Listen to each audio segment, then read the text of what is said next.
How can Americans be for and against Africans at the same time?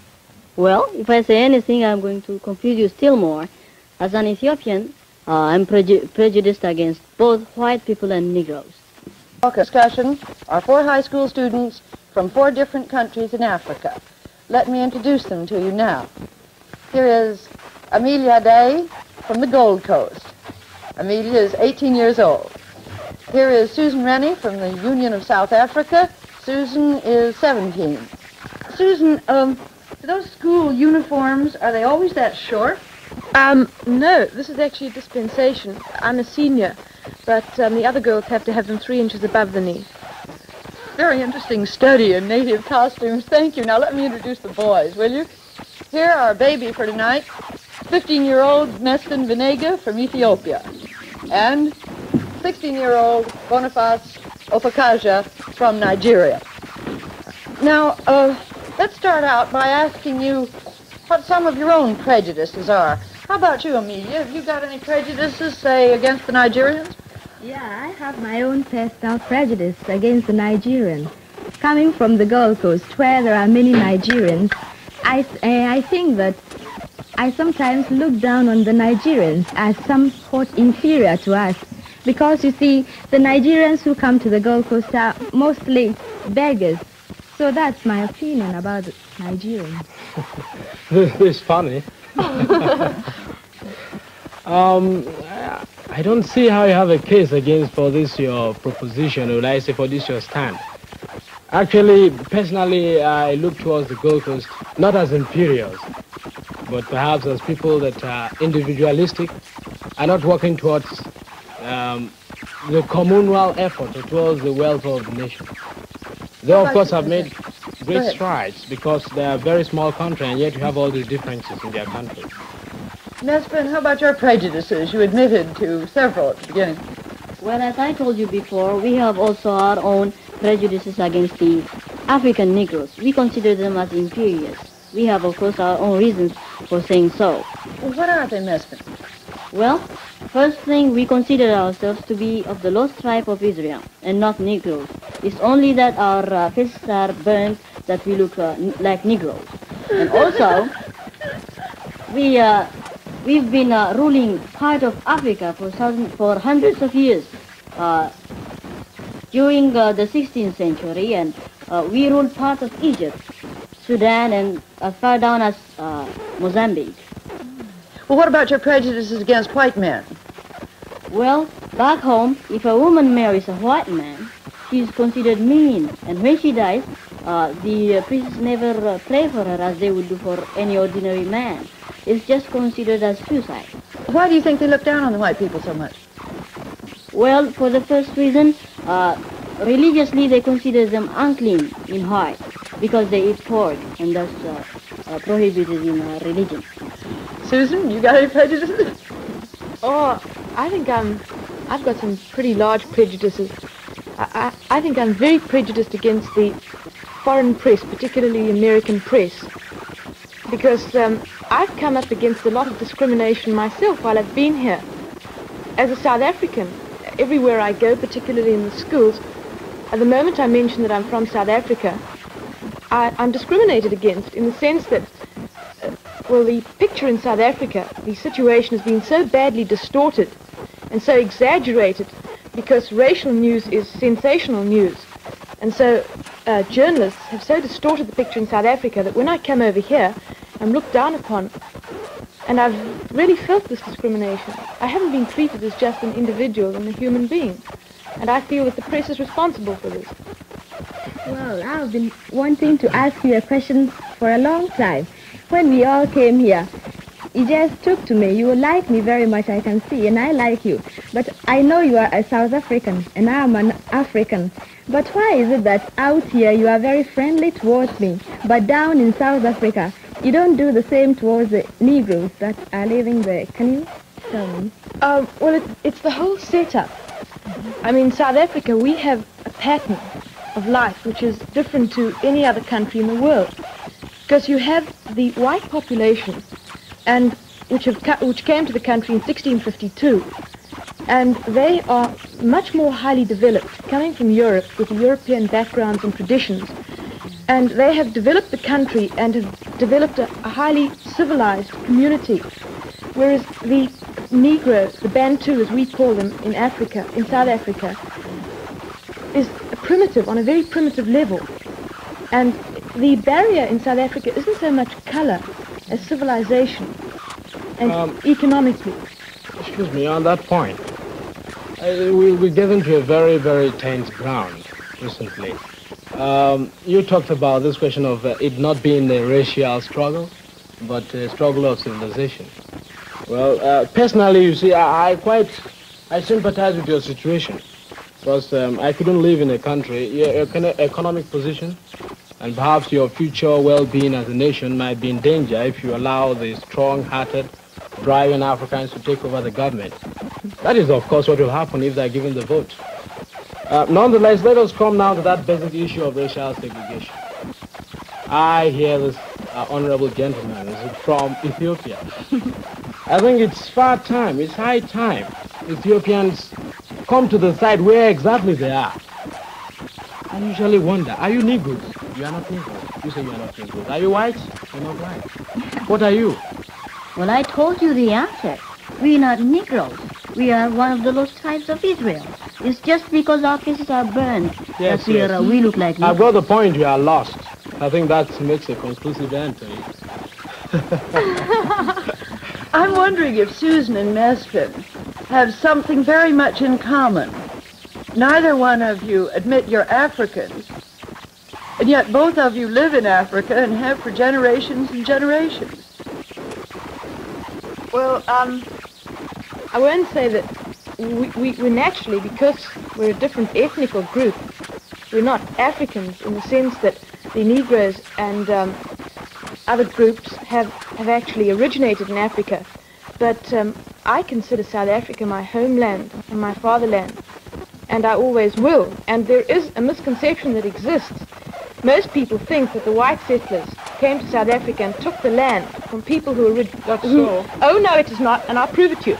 Who came to South Africa and took it away, as the whites came here to America and took it away from the indigenous occupants. In 1652, when the first white settlers arrived at the Cape, the Bantu, as they are now known, the Negroes in South Africa, were still coming down from equatorial Africa, migrating.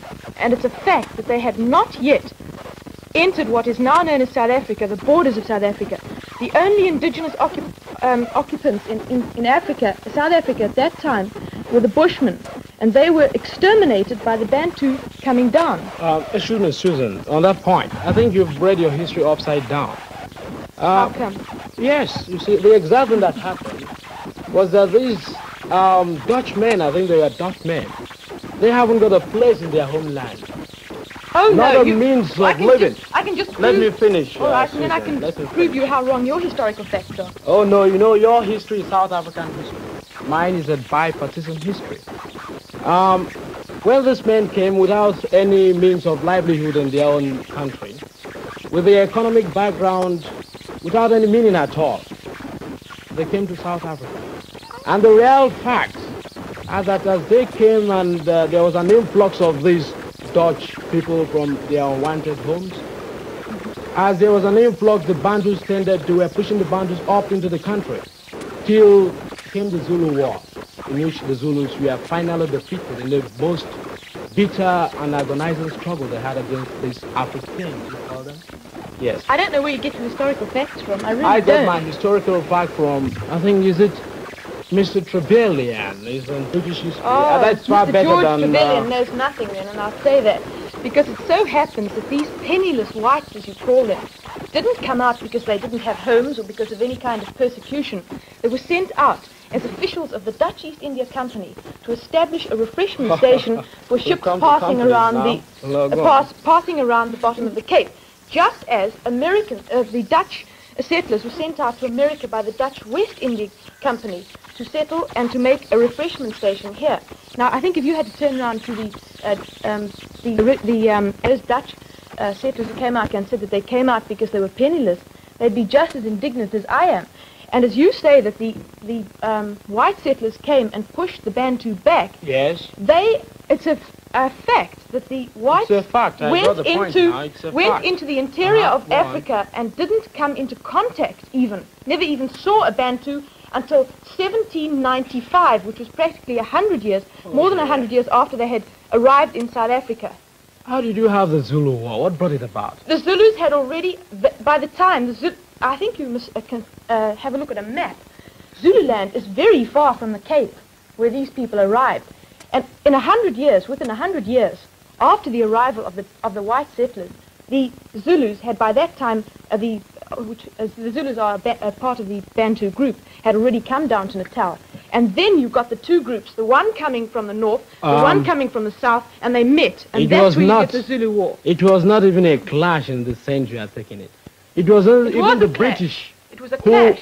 The British in their benevolence, or in fact in their, because they've seen the facts that this thing is not good, they even were exercising a tempering force upon the people.